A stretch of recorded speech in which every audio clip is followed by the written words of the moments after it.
जय श्री राम, जय बजरंगबली। आज हम आपको सुनाने जा रहे हैं उस महाशक्ति की दिव्य कथा जिनका नाम लेते ही सारे संकट दूर हो जाते हैं। वो है पवन पुत्र अंजनी नंदन श्री हनुमान जी। सनातन धर्म के देवताओं में हनुमान जी का स्थान सबसे अलग और महान है।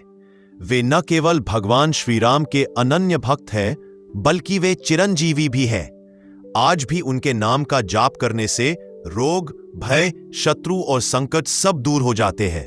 तो आइए जानते हैं हनुमान जी कौन हैं और क्यों उन्हें संकट मोचन कहा जाता है। 2. हनुमान जी का जन्म बहुत समय पहले एक पर्वत की गुफा में अंजना नामक अप्सरा तपस्या कर रही थी। उनके पति केसरी वानर योद्धाओं के वीर थे। भगवान शिव की कृपा और पवन देव के वरदान से अंजना को एक दिव्य पुत्र प्राप्त हुआ। यही दिव्य बालक आगे चलकर बने हनुमान। हे प्रभु, यह बालक साधारण नहीं, अद्भुत तेज वाला है। इसका नाम होगा हनुमान। आल लीलाएं। बचपन से ही हनुमान जी चंचल और वीर थे। एक दिन उन्होंने आकाश में चमकते सूर्य को लाल फल समझ लिया और उसे खाने के लिए उड़ चले। वाह, कितना बड़ा और लाल फल है, मैं इसे खा लूंगा। पॉइंट 1. हनुमान चालीसा की रचना का चमत्कारिक कारण। भारत की संस्कृति में यदि किसी भक्ति ग्रंथ ने जन जन के हृदय को स्पर्श किया है तो वह है हनुमान चालीसा। हर घर आंगन में, हर मंदिर में और हर भक्त के जीवन में यह अमर काव्य किसी सुरक्षा कवच की तरह विद्यमान है। लेकिन क्या आपने कभी सोचा है कि गोस्वामी तुलसीदास जी ने इस महान रचना को क्यों और किन परिस्थितियों में लिखा? इसके पीछे एक चमत्कारिक घटना छुपी हुई है जिसने तुलसीदास जी को इस अनुपम भक्ति ग्रंथ की रचना के लिए प्रेरित किया। तुलसीदास जी का जीवन और उनका भक्ति मार्ग। गोस्वामी तुलसीदास जी भगवान श्री राम के परम उपासक थे। वे मानते थे कि राम ही परमात्मा है और उनकी भक्ति ही जीवन का अंतिम लक्ष्य है। तुलसीदास जी की रचनाएं जैसे रामचरितमानस, विनय पत्रिका, कवितावली आदि आज भी भक्तों को मोक्ष मार्ग दिखाती है। लेकिन इनमें सबसे सरल, सबसे सुलभ और सबसे लोकप्रिय रचना है हनुमान चालीसा। पॉइंट 2. कहा जाता है कि जब तुलसीदास जी काशी में भगवान श्री राम का कीर्तन किया करते थे तो उनकी प्रसिद्धि दूर दूर तक फैल गई। सम्राट अकबर के शासनकाल में उनके दरबारियों ने तुलसीदास जी की ख्याति सुनकर कहा, एक साधु है जो दावा करता है कि भगवान राम जीवित रूप में प्रकट हो सकते हैं। यदि ये सच है तो हमें भी दर्शन कराए। तुलसीदास जी ने नम्रता से उत्तर दिया, भगवान अपने भक्त की पुकार पर आते हैं, लेकिन अहंकारी और परीक्षा लेने वालों के सामने प्रकट नहीं होते। ये सुनकर दरबारी क्रोधित हो गए और तुलसीदास जी को सम्राट के आदेश से कारागार में डाल दिया गया। पॉइंट 3. चमत्कार की शुरुआत। कारागार में तुलसीदास जी ने दिन रात श्री राम का स्मरण करना शुरू किया। लेकिन इसी बीच उन्हें हनुमान जी की याद आई। उन्होंने सोचा, हनुमान जी तो स्वयं भक्तों के संकट हरने वाले हैं, वे ही मेरी रक्षा करेंगे। यही सोचकर तुलसीदास जी ने मन ही मन हनुमान जी की स्तुति शुरू की। वह स्तुति धीरे धीरे चालीसा के रूप में आकार लेने लगी। क्यों चुने गए 40 चौपाई? एक प्रश्न उठता है कि तुलसीदास जी ने 40 चौपाई ही क्यों लिखी? दरअसल चालीसा शब्द संस्कृत के चालीसा से बना है, जिसका अर्थ है 40। संख्या 40 का विशेष महत्व है। पॉइंट 4. यह जीवन के 4 दशकों बाल्यावस्था, किशोरावस्था, युवावस्था, वृद्धावस्था का प्रतीक है। 4 दिशाओं और 10-10 मिलाकर 40 का योग होता है। यह ब्रह्मांडीय ऊर्जा का पूर्णांक माना जाता है। इसलिए तुलसीदास जी ने 40 चौपाइयों में हनुमान जी के स्वरूप, उनके पराक्रम और उनकी कृपा को समाहित किया। हनुमान जी का चमत्कारिक प्रकट होना। जैसे ही तुलसीदास जी ने हनुमान चालीसा की रचना पूरी की और भावपूर्वक उसका पाठ किया, उसी क्षण चमत्कार घटित हुआ। कारागार की दीवारें हिलने लगी। भयंकर बंदरों का एक विशाल झुंड पूरे शहर में दौड़ पड़ा। किले और कारागार के सैनिक उस अद्भुत झुंड को देखकर भयभीत हो गए। कहा जाता है कि बंदरों ने पूरे नगर में ऐसा आतंक मचाया कि कोई भी सम्राट को बचाने में सक्षम न रहा। पॉइंट 5. सम्राट ने जब यह देखा तो तुरंत समझ गया कि यह कोई साधारण घटना नहीं, बल्कि किसी महान शक्ति का प्रकोप है। तुलसीदास जी की मुक्ति। अकबर ने तुरंत तुलसीदास जी को कारागार से मुक्त करने का आदेश दिया। साथ ही उनसे क्षमा मांगी और कहा, आप वास्तव में सिद्ध पुरुष हैं। आपका ईश्वर आपके साथ है। आप जहां चाहे स्वतंत्र रूप से रह सकते हैं। इस घटना के बाद तुलसीदास जी ने अनुभव किया कि हनुमान जी भक्त की पुकार पर तुरंत दौड़े चले आते हैं। उनकी कृपा असीम है। चालीसा की महिमा। तुलसीदास जी ने जो हनुमान चालीसा लिखी वह न केवल उनकी संकट मोचन साधना का परिणाम थी, बल्कि एक ऐसा दिव्य कवच बन गई जो आने वाले युगों तक भक्तों की रक्षा करेगा। आज भी हनुमान चालीसा पढ़ने वाला भक्त अनुभव करता है कि पॉइंट 6 भय दूर होता है, शत्रु पर विजय मिलती है, रोग और कष्ट समाप्त होते हैं, मन में साहस और शक्ति का संचार होता है। तुलसीदास जी का भाव और प्रेरणा। जब तुलसीदास जी कारागार में बैठे थे, उनके हृदय में एक ही भाव था, हे प्रभु, मेरी रक्षा केवल आप ही कर सकते हैं। उन्होंने हनुमान जी की ओर मन को केंद्रित किया और स्तुति के रूप में चौपाइयां गढ़ने लगे। हर चौपाई केवल शब्द नहीं थी, बल्कि उनके भक्ति और अनुभव का प्रत्यक्ष रूप थी।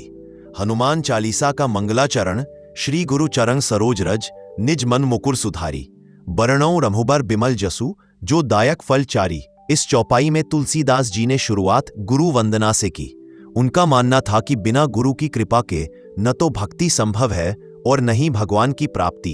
इसका रहस्य यही है कि हनुमान चालीसा केवल मंत्र या कविताएं नहीं, बल्कि साधना का मार्ग है। पॉइंट 7 हनुमान जी का स्वरूप वर्णन।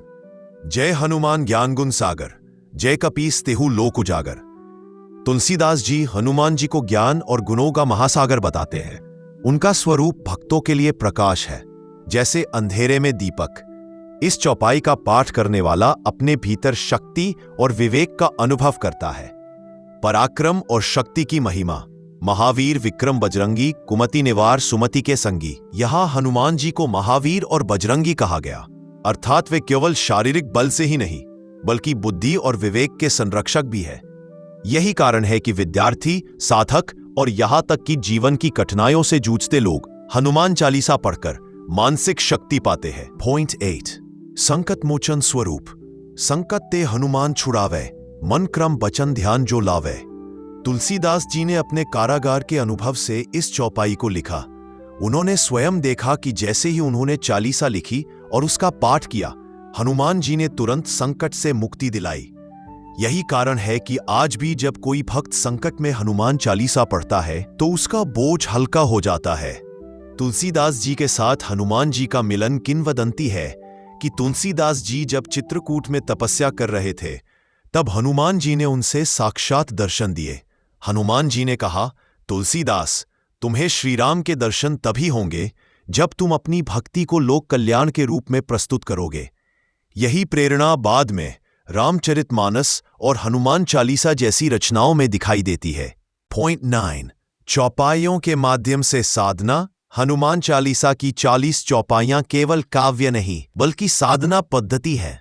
कुछ चौपाइयां भय दूर करने के लिए है, कुछ रोग निवारण के लिए, कुछ शत्रु पर विजय के लिए और कुछ भक्ति प्रेम जागृत करने के लिए। तुलसीदास जी ने इन्हें इस तरह रचा कि सामान्य गृहस्थ से लेकर साधु संत तक सभी इसका लाभ उठा सके। चमत्कारिक अनुभव। काशी का व्यापारी कहा जाता है कि एक व्यापारी रोज हनुमान चालीसा पढ़ता था। एक बार उसका जहाज समुद्र में डूबने लगा तो उसने मन ही मन हनुमान चालीसा का पाठ किया। अचानक लहरें शांत हो गईं और जहाज किनारे पहुंच गया। रोगी साधक, एक साधक को असाध्य रोग था। उसने 40 दिनों तक नियमित रूप से हनुमान चालीसा का पाठ किया। धीरे धीरे उसका रोग मिट गया और वह स्वस्थ हो गया। ये उदाहरण दर्शाते हैं कि तुलसीदास जी की रचना केवल कविता नहीं, बल्कि आध्यात्मिक औषधि है। पॉइंट 10 अकबर दरबार का प्रभाव। जब अकबर ने तुलसीदास जी को मुक्त किया और उस बंदरों की लीला देखी, तो उसने कहा, यह कोई साधारण शक्ति नहीं, यह परमात्मा की ही शक्ति है। अकबर ने तुलसीदास जी को सम्मानपूर्वक विदा किया और काशी में कीर्तन की अनुमति दी। इस घटना के बाद से ही हनुमान चालीसा को संकट मोचन कवच माना जाने लगा। चालीसा का लोक जीवन में महत्व। आज भी भारत के गांव-गांव, शहर शहर में हनुमान चालीसा गाई जाती है। कोई विद्यार्थी परीक्षा में सफल होने के लिए इसका पाठ करता है, कोई नौकरी पाने के लिए, कोई रोग मुक्ति के लिए और कोई केवल शांति पाने के लिए। हर बार अनुभव यही होता है, हनुमान जी संकट से मुक्त कर देते हैं। पॉइंट 11, हनुमान चालीसा की गुप्त साधना शक्ति। हनुमान चालीसा केवल स्तुति नहीं है, बल्कि यह एक आध्यात्मिक साधना ग्रंथ है। इसके प्रत्येक शब्द और चौपाई में मंत्र शक्ति छिपी हुई है। जप और अनुष्ठान कहा जाता है कि यदि कोई भक्त 108 बार हनुमान चालीसा का पाठ करता है तो उसे अकथनीय आशीर्वाद मिलता है। मंगलवार या शनिवार को 11 बार पाठ करने से शनि के कष्ट दूर होते हैं। रोगियों के लिए 7 बार पाठ करना औषधि के समान है। मानसिक साधना। हनुमान चालीसा का नियमित पाठ मन को केंद्रित करता है।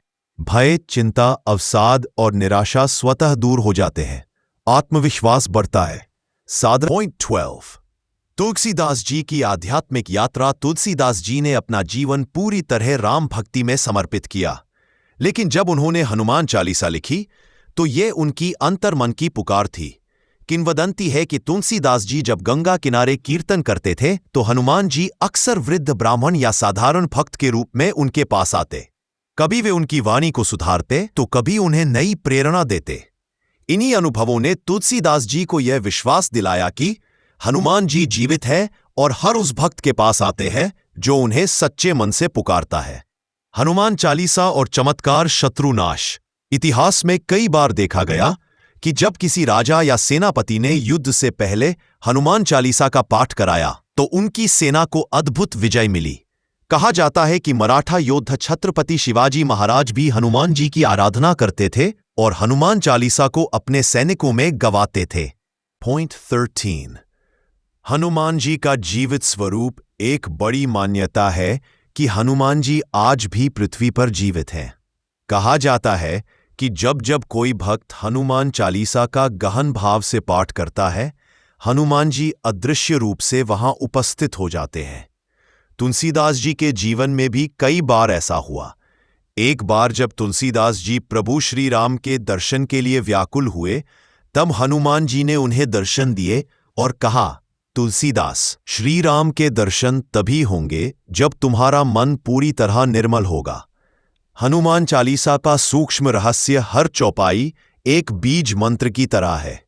उदाहरण के लिए, नासै रोग हरै सब पीरा, जपत निरंतर हनुमत बीरा। रोग निवारण। अष्ट सिद्धि नौ निधि के दाता, असबर दीन जानकी माता। धन और सिद्धि प्राप्ति। संकट से हनुमान छुड़ावे। संकट मोचन। यही कारण है कि हनुमान चालीसा को दिव्य कवच कहा जाता है। पॉइंट 14, इसीलिए हनुमान चालीसा को संकट मोचन कवच कहा गया। कई लोग बताते हैं कि हनुमान चालीसा पढ़ने से उनके कोर्ट कचहरी के केस हल हुए। किसी के घर में कलह थी जो धीरे धीरे शांत हो गई। किसी व्यापारी का धंधा डूब रहा था, लेकिन चालीसा के अनुष्ठान से नया उत्साह और मार्ग मिला। विद्यार्थी भी मानते हैं कि परीक्षा से पहले हनुमान चालीसा पढ़ने से आत्मविश्वास और स्मरण शक्ति बढ़ जाती है। ये सारे अनुभव इस बात के प्रमाण हैं कि हनुमान जी आज भी जीवित है और अपने भक्तों की रक्षा करते हैं। और 6, हनुमान चालीसा। आत्मशक्ति, ईश्वर कृपा। हनुमान चालीसा पढ़ने से भक्त के भीतर दोहरी शक्ति जागृत होती है। 1, आत्मशक्ति, साहस, बुद्धि, धैर्य और आत्मविश्वास। 2, ईश्वर कृपा, अदृश्य रूप से हनुमान जी की रक्षा और आशीर्वाद। जब दोनों मिलते हैं तो कोई भी समस्या बड़ी नहीं रह जाती। पॉइंट 15, चालीसा का सार्वभौमिक महत्व। हनुमान चालीसा की विशेषता यह है कि यह केवल हिंदू धर्म तक सीमित नहीं है। दुनिया के किसी भी व्यक्ति इसका पाठ करे, उसे सकारात्मक ऊर्जा अवश्य मिलती है। यह रचना मानवता की धरोहर है, क्योंकि इसमें न केवल भक्ति है, बल्कि साहस, सेवा, विनम्रता और करुणा का संदेश भी है।